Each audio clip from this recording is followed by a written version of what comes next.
एक निहायत अच्छा किस्सा सुनाते हैं और तुम इससे पहले बेखबर थे।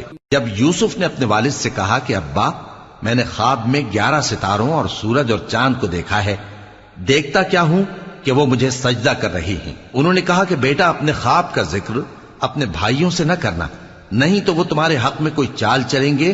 कुछ शक नहीं कि शैतान इंसान का खुला दुश्मन है, और इसी तरह अल्लाह तुम्हें बरगुजीदा व मुमताज करेगा और ख्वाब की बातों की ताबीर का इल्म सिखाएगा।